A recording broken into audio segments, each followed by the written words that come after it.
하나님 말씀 봅니다. 누가복음 9장입니다. 10절에서 17절까지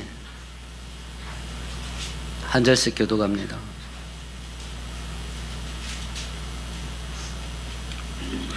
사도들이 돌아와 자기들이 행한 모든 것을 예수께 여쭈니 데리시고 따로 벳세다라는 고을로 떠나갔었으나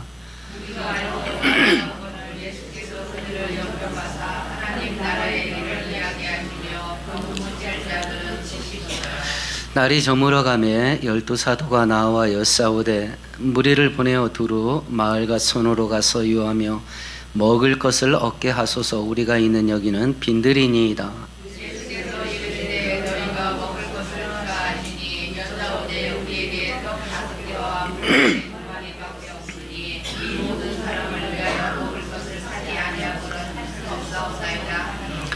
이는 남자가 한 5,000명 되밀어라. 제자들에게 이르시되 때를 지어 한 50명씩 안치라 하시니 예수께서 떡 5개와 물고기 2마리를 가지사 하늘을 우러러 축사하시고 떼어 제자들에게 주어 무리에게 나누어 주게 하시니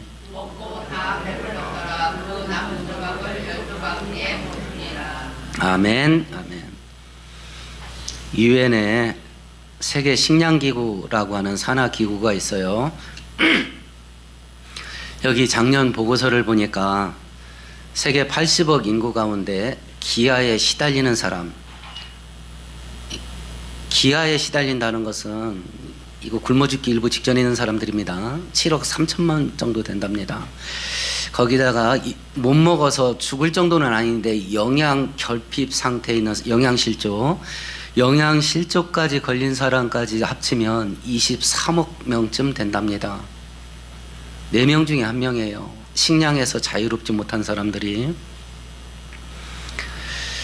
그런데 지구의 지금 식량 생산 능력을 보면 120억 명이 먹고 살 만큼 식량이 생산된답니다. 근데 왜 이렇게 굶주리는 사람이 많냐? 크게 2가지예요. 첫 번째는 자연재해 때문에 그렇습니다. 가뭄과 기근이 갈수록 심해져요.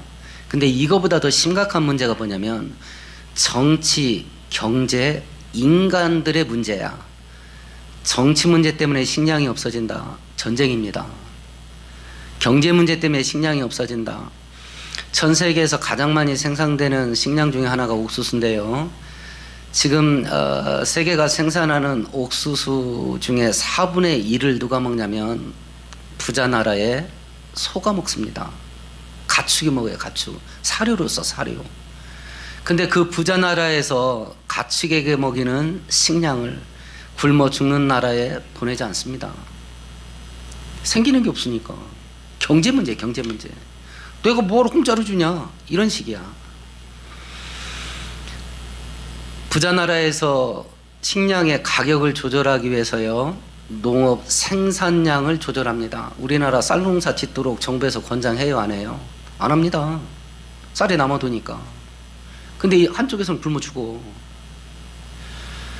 우유값이 폭등을 합니다. 그러면 정부에서 우유를 생산하는 양을 조절하는 작업을 합니다.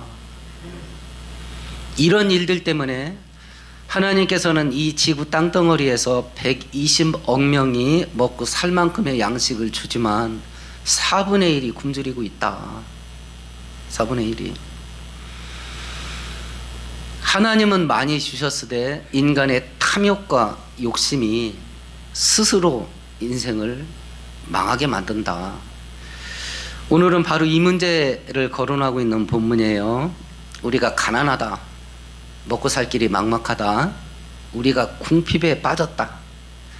우리가 이런 상태에 있을 때 하나님은 우리에게 어떤 일을 하실 수 있는가 라고 하는 것을 설명해 주는 게 오늘 본문이에요. 성경은 계속 우리와 똑같은 사람이신 예수님께서 실상은 하나님이시다 라고 하는 것을 이적과 기적을 통해서 계속 증명을 해요. 오늘 사건도 똑같은 사건도 똑같은 것을 교훈합니다. 우리 인생이 어떻게 해야 풍요롭게 살 수 있는가라고 하는 것을 알려주시고, 물질의 풍요로움보다 더 시급하고 중요한 게 뭐냐라고 하는 걸 교훈하는 것이 오늘 본문이에요. 우리가 오늘 성경 살펴볼 때 2026년 새해가 밝았는데 올 1년은 하나님의 풍요로움 속에 살 수 있는 은혜가 있기를 축원드리겠습니다. 오늘 본문 속에서 어떤 일이 벌어졌는가 보십시다. 11절만 같이 읽습니다. 무리가 알고 따라왔거늘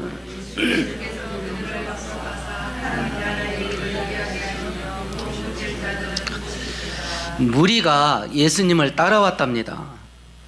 근데 지금 똑같은 사건을 기록하고 있는 요한복음 6장 기록에 보면 이 사건이 벌어진 것이 벳세다라고 하는 들판이에요.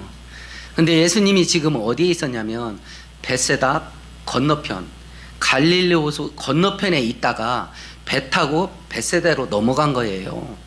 그러면 예수님이 이 일을 왜 했냐? 우리가 저번 주에 살펴봤습니다. 예수께서 제자들을 파송했습니다. 나가서 병 고치고 귀신도 쫓고 천국 복음을 전해라 하고 제자들을 파송을 했습니다. 갈 때 먹고 살 거 걱정하지 말고 지갑 챙기지 마. 그리고 여행 장비들 챙기지 말고 그냥 빈몸으로 가. 다 필요한 거 채워줄 거야. 이렇게 해서 선교 여행을 보냈던 거예요. 그리고 이제 제자들이 왔습니다. 전국 방방곡곡 돌아다니면서 병 고치고 귀신 쫓고 그리고 말씀 전하다가 제자들이 왔어요. 제자들이 피곤해지셨습니다. 요한복음 6장에 보면 사람들이 주변에 하도 많아서 제자들이 먹을 틈도 없었다 그래요. 제자들이 파김치가 돼서 돌아왔는데 이거 밥 먹고 쉬지도 못해. 그래서 예수님께서 제자들과 함께 쉬려고 일종의 휴가 간 거야. 벳사다 지역으로 배 타고. 근데 그걸 알았어, 사람들이. 거기까지 따라왔답니다. 그런데 어떻게 따라왔냐? 우리 마가복음 6장 한번 볼까요? 오늘 본문은 따라왔다고만 돼 있는데 마가복음 6장 보십시다. 33절을 한번 펴보셔요. 같이 읽습니다. 그들이 가는 것을 보고 많은 사람이 그들인 줄 안지라.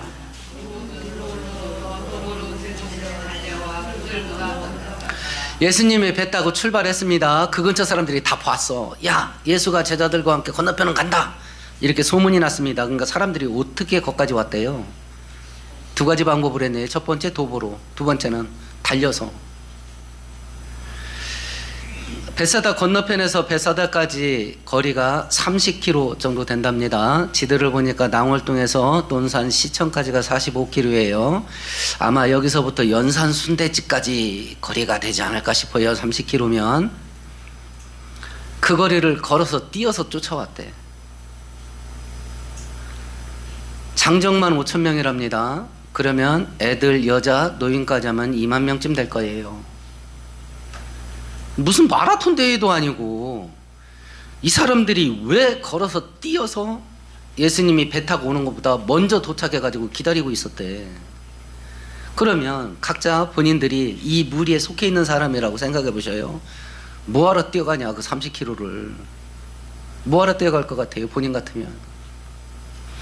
첫 번째는 내가 귀신 들렸거나 나와 내 친지들이 귀신 들렸거나 혹은 병에 걸렸거나 그럼 나가야 될 거 아니야. 두 번째는 천국 복음 듣는 게 있을 겁니다. 예수님이 설교할 때 딱 듣고 사람들이 놀랐어요. 야, 이게 무슨 권세 있는 말씀이냐 놀랬습니다. 그거에 대한 사모함이 있을 수 있겠습니다. 예수님 따라다니면 최소한 뭐는 구경합니까? 기적은 구경하지. 기적은 구경할 수 있을 거 아니야. 뭐가 됐든지 간에 하나님 능력으로 말미암는 은혜 체험이야. 이걸 위해서 뛰어가는 거야. 뛰어가는 거. 우리 얘기 한번 해보실까요? 각자 마음속에 하나님 은혜 못 받으면 나 죽을 것 같다 라고 하는 은혜의 사모함이 있나 모르겠네요. 나 진짜 죽을 것 같다. 하나님이 은혜 안 주시면 나 죽을 것 같다. 이게 있습니까? 뭐 살기 편한데 어려움도 없고. 내가 아는 예수 믿는 30대 된, 그때는 결혼 전이었으니까 청년이 자기 대기업 다녀서 연봉이 높아서 크게 하나님께 바라는 게 없습니다. 이런 은혜를 봤어요. 순종이 후배가 그런 말을 합니다. 그래서 내가 막 꾸짖었어요. 야 인마, 네가 더 벌 수 있으면 더 벌어야지. 네가 하나님을 위해서 뭘 할래? 제가 꾸짖었어. 어려움이 없으니까 자기는 바랄 게 없다는 거야. 아, 그럼 어떡할 거야? 은혜 사모함이 없어. 은혜 받기 위해서 하나님께 달려가기 위한 몸부림이 있는가? 간절함이 있는가? 아, 막 나 환장할 것 같다. 은혜가 부족해서. 이게 있는가? 이 사람들이 왜 뛰어가냐 여기까지. 그 갈급함이 뛰어가게 하는 거거든요. 이제 2026년 시작했습니다. 연말까지 뛰어가야 될 거 아니야. 뭐 갖고 뛸 건데? 어떻게 할 건데 어떻게? 시편 42편에 사슴이 시냇물을 찾아 갈급함같이 내 영혼이 여호와를 찾기에 갈급하나이다. 이 갈급함이 있나? 동물의 왕국 보세요. 아프리카의 기후가 딱 두 개예요. 비 오는 때, 비 안 오는 때. 건기가 되면 모든 물이 낮은 웅덩이로 다 몰려요. 그러면 사자들이 사냥 안 합니다. 그 근처 그냥 누워 있어. 그러면요, 이 사슴이나 영양 같은 이 초식 동물들이 물이 거기밖에 없으니까 내려오다 사자하고 눈이 마주쳐. 쭈삣합니다. 털이 버쩍 쓰겠지. 그런데도 가. 물 못 마셔서 죽으나 물 마시다가 잡혀 죽으나 똑같아. 그러니까 눈이 마주쳤는데도 가. 물 마시러. 지금 그 얘기한 거예요. 사슴이 시냇물을 찾아 갈급하다. 이게 뭐냐면 잡혀 죽일 줄 알고 가는 거야. 그게 은혜에 대한 갈망이거든요. 이게 없이 어떻게 살 건가? 이게 없이. 은혜를 받고자 하는 이 갈급함이 올 한 해 동안 우리의 심령 속에서 불타오를 수 있기를 축원드리겠습니다. 이렇게 해서 찾아왔어요. 예수님이 이들을 어떻게 하는가 볼까요? 오늘 본문 11절을 다시 한번 읽어봅시다. 무리가 알고 따라왔거늘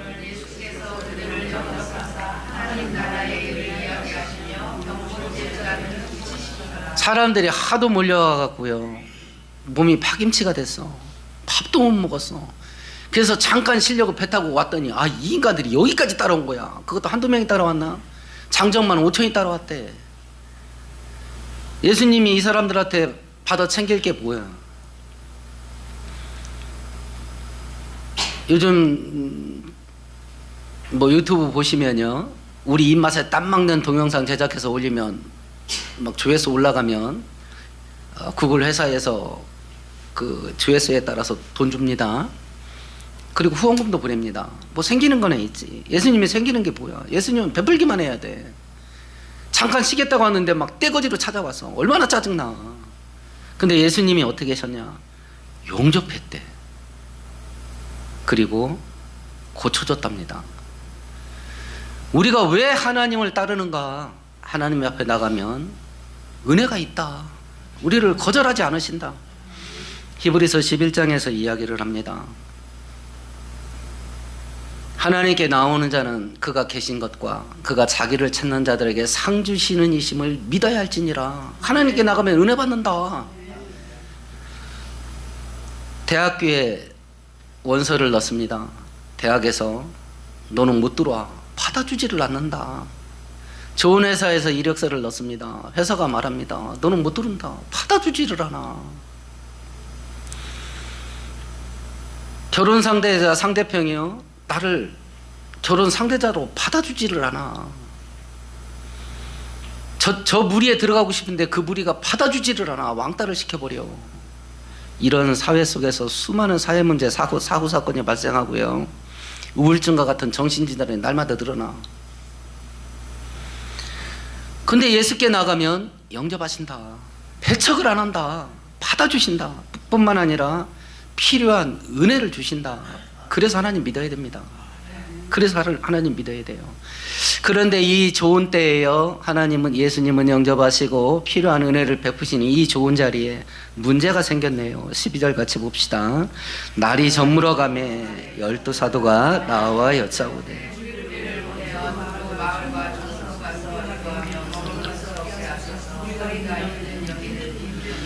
밤이 됐습니다. 사막 기온은 밤에 영하로 떨어지지요. 추위가 몰려옵니다.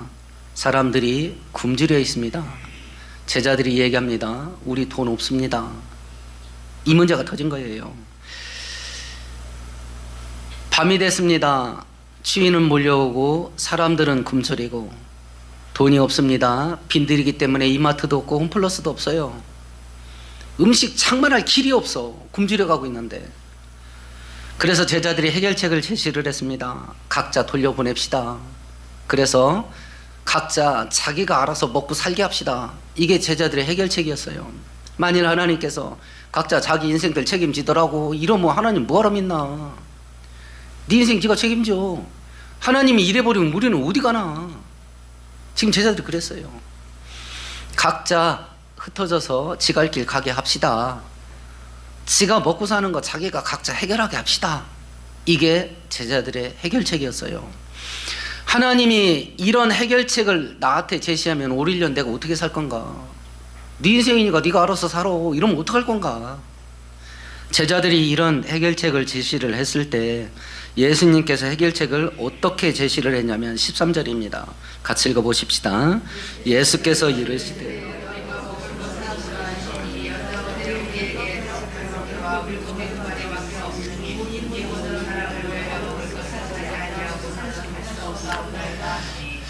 예수께서 니네가 줘라 이랬습니다. 제자들한테 니네가 줘라. 그러면 어떻게 대답하는 게 상식이에요? 니네가 줘라. 그러면 우리가 저 사람들한테 나누어 줄 게 있겠습니까? 나누어 줄 걸 어떻게 마련해 주시겠습니까? 이리 물어보는 게 맞잖아요. 제자들의 대답이 뭐예요? 우리 돈 없는데요? 이랬어요. 우리 돈 없는데요? 이랬습니다. 요한복음 6장에서는 예수께서 자기가 어떻게 하실지를 아시고 빌립에게 물어봤습니다. 야야, 이 많은 사람 어떻게 먹일 수 있겠냐? 그러니까 빌립이 딱 보고 견적을 딱 냈어요. 200데나리온도 부족할 것 같습니다. 한 데나리온은 노동자 1일 품삯이에요. 노동자 200일 품삯. 뭐 하루에 10만 원 받는다면 2천만 원 되겠죠. 그것 갖고도 안 되겠습니다. 견적을 딱 냈어. 아이 그러면 견적을 냈으면 대안도 제시를 해야 될 거 아니야. 200데나리온도 부족할 것 같습니다. 끝. 계산하고 끝이야. 지금 이 빌립의 신앙생활이야. 내 평생의 신앙생활이야. 날마다 계산만 해. 그리고 끝이야. 이게 현대 기독교인들의 신앙생활이라니까요. 현실의 벽을 넘지를 못해. 현실 딱 보면 견적 떨어지지. 우리 교회 어떻게 될 것 같아요? 제가 작년에 생각이 많아졌습니다. 70세 어버이날 돼서 70세 이상 되는 성도님들한테 식사 대접한다고 모이랬더니 13명이야. 아, 이 중에 13명이 70세 이상이야. 아, 그러면 10년 후에 절반은 죽어. 그렇잖아. 10년 후에 절반은 주고. 그럼 우리 교회 어떻게 될 거야? 견적이 딱 떨어지지. 이제 문 닫아야 돼. 맨날 계산만 해. 견적만 내, 견적만. 그리고 그게 끝이야. 지금 제자들이 그 벽에 부딪힌 거예요. 니네가 줘라. 그러니까 우리 돈 없는데요? 이러고 그냥 나 자빠져 버려.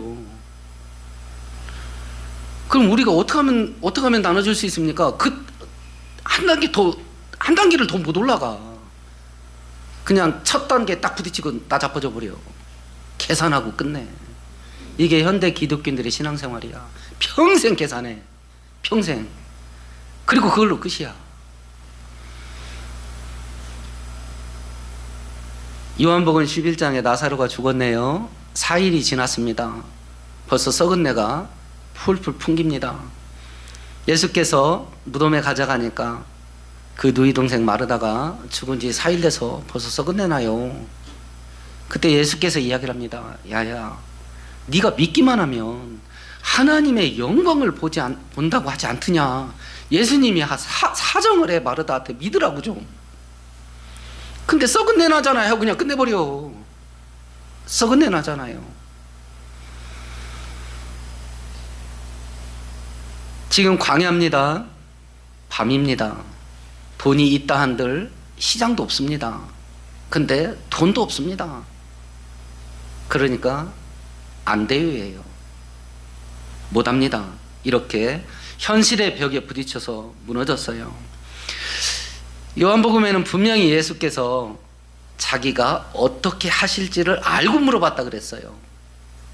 그럼 믿음의 테스트지. 믿음의 테스트잖아요. 믿음의 점수가 몇 점이나 되는지, 믿음의 내공이 얼마나 되는지 테스트한 거죠. 현실의 벽 첫 단계에서 딱 부딪히고 끝나버렸어.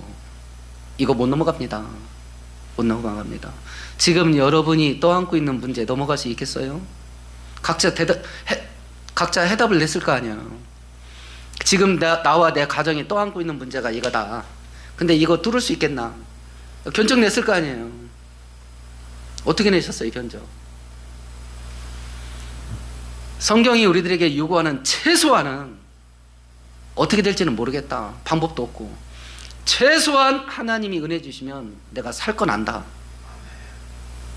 이게 한 계단이야. 이게 믿음의 테스트 한 계단 올라간 거야. 한 계단. 나는 뭐 대책 없다. 근데 이 상황에서 하나님의 은혜만 있으면 살 길은 열린다. 이게 한 계단 올라간 거야. 이건 올라가야지. 딱 부딪히자마자 안 돼 하고 나자빠진 거예요. 이게 아브라함에게 15살 때쯤 된 이삭을 잡아서 죽여서 나한테 바쳐라. 믿음의 테스트야. 3년 가문 흉년의 땅에서 사렙다 과부에게 엘리야가 가서 네 남은 양식 그거 하나 톡 털어가지고 빵을 만들어서 나한테 갖고 와라. 믿음의 테스트야. 유혹은 마귀가 하는 겁니다. 유혹의 목적은 죄짓고 불순종해서 하나님 은혜에서 떠나가게 만드는 겁니다. 믿음의 테스트를 하는 분은 하나님이셔요. 테스트의 목적은 믿음을 강하게 하고 성장시키고 성숙시켜서 우리를 더 풍성한 은혜 가운데 들어가게 하기 위한 선한 목적이에요. 선한 목적. 제자들은 이제 통과하지 못했습니다. 그러나 버리지 않으시고 예수님께서 문제는 해결하시는데 첫 단계가 16절이네요. 같이 읽어보십시다. 예수께서 떡 5개와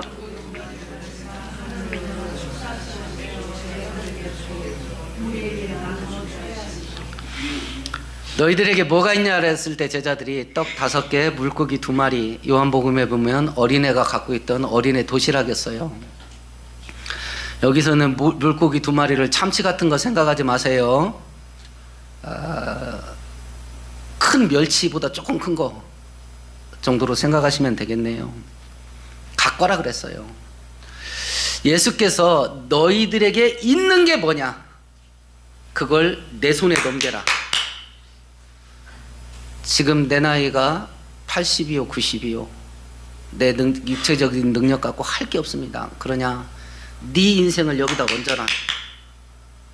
지금 그 얘기예요. 네 인생 여기다 얹어놔. 나는 내 인생, 내 가족 부양하고 먹고 살 만한 재능도 없고 능력도 없습니다. 네 인생 여기다 얹어놔. 얹어놔. 남아있는 걸 하나님 손에 넘기기를 원하셔요. 사소하고 하찮하고 어떻게 보면 측은하기까지 진짜 측은하다 이렇게 할 만큼 변변치 못한 게 남아있을 수 있어요. 우리 인생 속에. 근데 하나님이 원하시는 것은 그걸 하나님의 손에 넘겨드려서 전능하신 하나님이 그걸 휘두르게 해라. 지금 이걸 요구한 거거든요. 근데 그 변변치 못한 것도 지 인생이라고 죽어도 안 넘겨. 그게 지금 우리가 하는 거잖아요. 그럼 날마다 부르잖아요. 내 인생은 나의 거, 내 인생은 나의 거 그러잖아요. 안 넘겨. 그 하찮은 것도 자기 거라고. 심지어는 근심 걱정도 안 넘기잖아요. 근심 걱정도 안 넘기잖아. 넘겼으면 제일 먼저 옮기는 게 평안이야. 우리의 근심 걱정을 하나님께 완전히 넘겨버리면 제일 먼저 오는 게 안식이에요. 제일 먼저 오는 게 평안이에요. 근데 그 인생의 짐덩어리도 지 거라고 안 넘기잖아. 근데 이 결핍과 궁핍의 문제가 해결되려면 첫 단계가 뭐냐? 하나님 대신 예수님께 넘겨드리는 거야. 내 손에 넘겨. 그걸 해야 돼. 그걸 넘겨받으신 다음에 예수님께서 하신 게 뭐냐면 축사를 하셔요. 축자가 무슨 축자예요? 축복 축자입니다. 사자는요, 감사할 사자예요. 인간이신 예수님 입장에서 2만 명 되는 무리 앞에 어린아이 도시락 하나 있게 하신 거, 그걸 감사해요. 하나님 대신 예수님 입장에서 그것 가지고 온 백성들을 축복하셔요. 이해가 되시죠? 뭔 소린지. 지금 내가 필요한 게 10억이야. 근데 통장 딱 열어보니까 10,000원이 있어. 이제 대부분 여기서 기절하지요. 근데 10,000원이 남아있음을 감사하는 거야. 지금 나한테 필요한 게 바다 같은 은혜가 필요해. 근데 나한테 있는 게 종이컵 한 컵 있어. 환장하지. 환장을 하지. 우리는 폐역된 제약의 종자라서 내가 어떻게 살았는지는 돌아보지 않고 현실 속에서 종이 한 컵 은혜의 분량밖에 없는 걸 보면 하나님 앞에 분노를 해요. 이를 뿌득뿌득 하러. 나한테 이러면 안 되시지. 이러고 대들어버려. 이게 우리거든요. 그런데 그 한 컵 분량의 은혜가 있음을 감사하는 거예요. 나는 폐역되게 살았으나 지난 1년 동안 이슬비 같은 은혜를 줘서 지금 이 정도나마 살고 있다. 이게 정답이거든요. 이게 정답이 진짜예요. 작년 안에 그렇게 고달팠다면, 그렇게 만든 게 누구냐? 내 인생을 고달프게 한 게 자기지. 누구야? 내가 내 인생을 고달프게 했지. 누가 그랬어? 그런데 그나마 그렇게 살았던 건 하나님의 은혜였어요. 진짜 은혜였다고. 불평과 불만 속에서는 오던 축복도 사라진다. 그래서 시편 50편에 감사로 제사를 드리는 자가 나를 영화롭게 하는 자니 그 행위를 옳게 하는 자에게 내가 구원의 은혜를 베풀리라. 감사하는 자들에게 또 다른 구원의 은혜가 열려진다. 그걸 지금 예수께서 해요. 아무리 사소하고 하찮은 거라도 그걸 전능하신 하나님의 손에 넘겨드려서 하나님의 능력으로 휘두르게 만들어라. 그래야 닫힌 문이 열릴 수 있고, 그래야 죽을 자리에서 살 길이 열린다. 그래야 완벽한 해결을 하셔요. 우리 16절 17절 같이 읽어봅시다. 예수께서 떡 5개와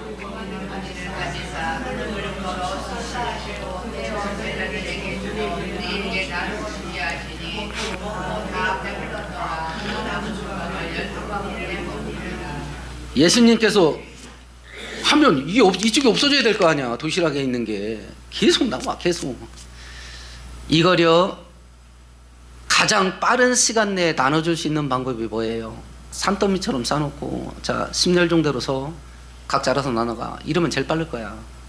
그렇잖아요. 쭉쭉 와서 가져가면 되니까. 근데 예수님이 불편한 방법을 썼어요. 어떻게 썼어요? 그걸 제자들한테 줬어. 그리고 제자들 보고 나눠주래. 예수님 말대로 됐지. 니네가 줘라 그랬으니까.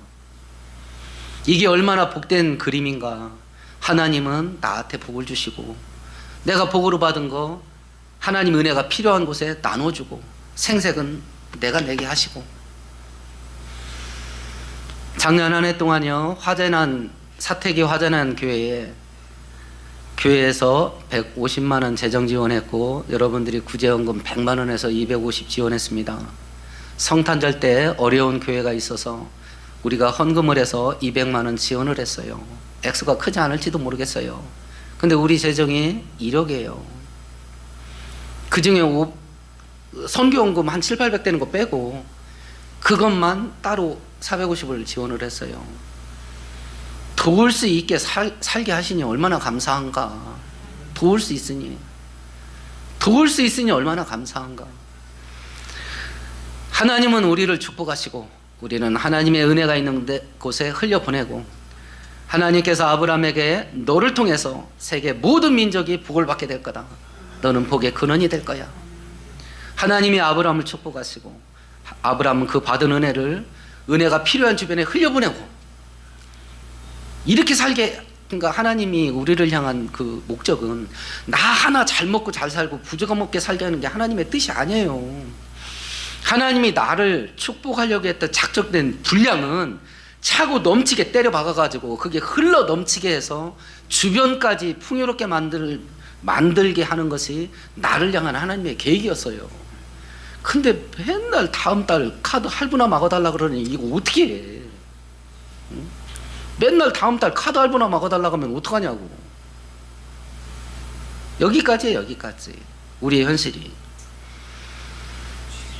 그럼 하나님 대신 예수께서 이 기적을 일으킨 본래 목적이 뭐였을까? 진짜 육신의 배고픔, 육신의 가난, 먹고 사는 문제, 이걸 해결해 주려고 하는 게 이 기적의 목적이었을까? 우리 요한복음 6장 볼까요?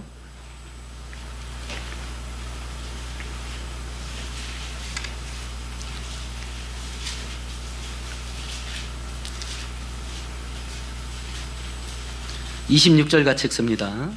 예수께서 대답하여 이르시되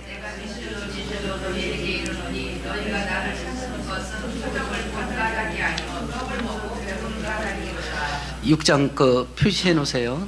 좀 더 살펴볼게요. 오병이어 기적을 일으키니까요, 예수님 따라다니는 인간이 더 많아졌어요. 근데 예수님 따라오는 목적이 뭐예요? 오로지 먹고 사는 문제 해결할 목적으로만 예수님을 따라요. 그러니까 예수님께서 꾸짖었어요. 그리고 떠나갔어. 그러면 이 오병이의 기적의 목적이, 물론 가난해서 먹지 못해서 기진맥진한 사람 배부르게 해주는 목적이 있기는 있어요. 근데 그게 핵심 목적이 아니다. 그 오병이의 기적이 일어나는 걸 보고 6장 15절에 보니까 사람들이 예수님을 임금 삼으려고 그랬어요. 그것도 억지로. 예수님을 억지로 끌어다가 당신이 대통령 청와대 가시오. 그래서 경제 문제 해결하시고 우리 먹고 사는데 부족함 없게 해주시오. 이렇게 왕 만들려고 했어요. 그러니까 예수님이 떠났대. 예수님이 우리의 육신적으로 필요한 돈, 집, 먹고 사는 거, 직장, 사업장, 이거 주셔요, 안 주셔요? 줍니다. 이거 우리에게 있어야 될 거라는 걸 아셔요, 모르셔요? 아셔요. 그래서 주기도 문에 일용할 양식을 주옵시고 먹고 살 거 달라고 기도해라. 알아요. 근데 인생의 목적이 그거면 예수가 떠난다. 예수가 떠난다. 지금 내가 왜 교회 다니냐? 지금 내가 여기 왜 와 있냐? 지금 신앙생활 내가 왜 하냐? 그걸 따지는 거예요. 내 소원 성취하기 위해서, 복받아서 잘 먹고 잘 살기 위해서, 내 자식들하고 가족들하고 행복하게 살기 위해서, 이게 신앙생활하는 핵심 목적이면 예수가 떠난다. 예수가 떠난다. 그런 은혜를 주시기는 하지만 그것만 받자고 쫓아갔다가는 예수가 떠난다. 그러면 이 오병이의 기적의 핵심 목적이 뭐냐? 예수께서 이 기적을 일으키는 핵심 목적이, 그것이 요한복음 6장 27절이에요. 같이 읽어봅니다. 썩을 양식을 위하여 일하십니다.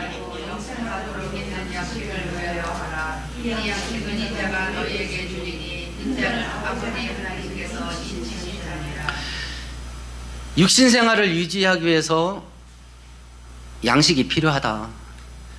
똑같이 영적인 생활을 유지하기 위해서 영적인 양식이 있어야 된다. 우리가 눈으로 보고 손으로 만질 수 있는 물질 세계가 존재하는 것 같이 눈으로 보고 손으로 만질 수 없는 영적 세계가 실제로 존재한다. 실제로 존재한다.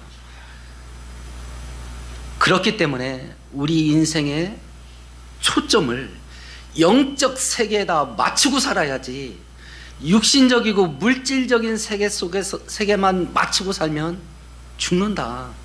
이걸 보여주려고 하셨던 것이 오병이어의 기적이에요. 모든 인생들이 풍요롭게 살기를 원한다. 하나님도 원한다. 그래서 아담과 하와를 창조해놓고 제일 먼저 했던 것이 생육하고 번성하고 땅에 충만하다. 그건 하나님도 원한다. 하나님도.